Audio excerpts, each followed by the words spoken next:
Pelicans fall to the Nuggets and go winless in Summer League. Plus, Jordan Hawkins gets injured in the first half. We're going to talk about it right now. First took away. After this, get your money's worth now. Presented by the Scott Vicknair Injury Law Firm. Make sure you smash that like button. Subscribe to the channel. If you're new here, hit that bell notification. Let you know we're going live. We will be live tomorrow night, Sunday night, 8 p.m. We're going to talk about Trey Murphy and Herb Jones first. Pelicans go winless in Summer League. Once again, it does not really matter. I mean, you'd still like to win, right? And they didn't win. Unfortunately, though, Jordan Hawkins played about 10 minutes tonight, gets hurt with a right ankle injury. It looks like he sprained the right ankle. I got the video here. X-rays came back negative. They held him out the rest of the game, which is obviously the right call. Here was the video. As you can see, he goes up and just kind of loses himself right there and just kind of falls hard on that right ankle. It sucks to see. I think, coming into the summer league, we had high hopes for Jordan Hawkins, and he just did not perform very well. So the stats in front of me, 28.5% from the field, shot 24% from deep, 3.2 rebounds, averaged 13 points per game.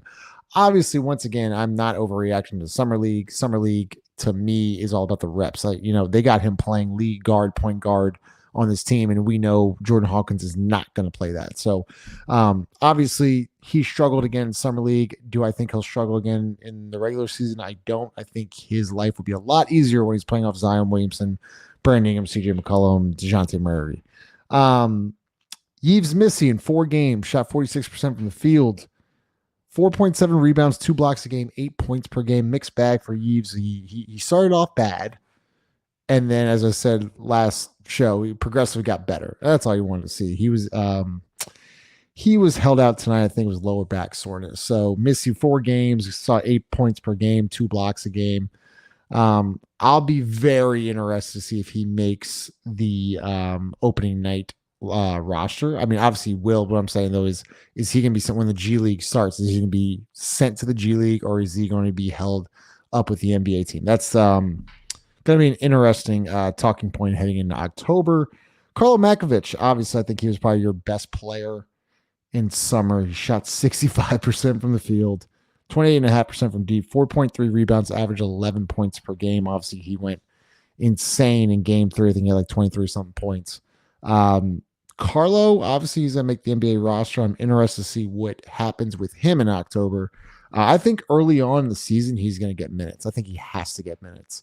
Obviously, the center position is the biggest question mark over these next 2 months. You don't know what David Griffin's going to do, what's going to happen with Brandon Ingram, but right now it's Tice, Carlo, and Missy, and I just don't even think Missy's even close. So it's really between Tice and Makovich.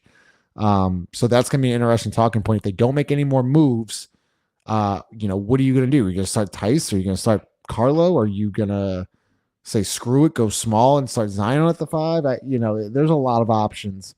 Still a lot of questions remaining on this roster. And then lastly, to close it out, Antonio Reeves, 42% from the field, shot 33% from deep, 2.4 rebounds, 1.6 assists, and 11.8 points per game.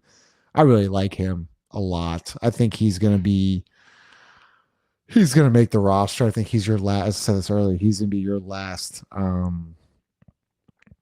roster player. I think he fills out the roster. That's your 15. Antonio Reeves, the last guy that makes it. And look, I don't see him playing a lot. I don't know who he would play in front of, but I do like him a lot. I think he can score the basketball. As I said again, he's got a certain smoothness to his game. He's never really rushed. And when he catches fire, man, he can really shoot it. He reminds me, him and Jordan Hawkins, I think, will actually battle it out for minutes. So that's been an interesting storyline heading into October. Obviously, Jose Alvarado will probably be your first guard off the bench, but who will be after Jose, right? Well, who's going to take that Najee role?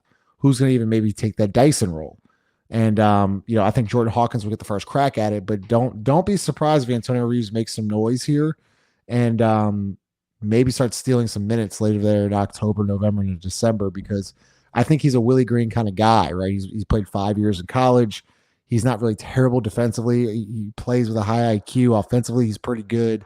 And obviously he can shoot the basketball. So that's going to be an interesting talking point. Summer League's finally over. They went 0-5. And it's really, really hard, guys, to do a recap on a Saturday night at 10 o'clock. But here I am Once again, we're going live tomorrow night, 8 o'clock Central. Make sure you hit that bell notification, let you know we're going live. But appreciate everybody that watches and interacts and all that. We really appreciate it. So that's your update. Jordan Hawkins sprained right ankle. Those are the top 4 performers in Summer League. Once again, we'll be live tomorrow night. Scott Vicknair, appreciate you. Crystal Hot Sauce, as always. Make sure you smash the like button. We'll see you tomorrow night.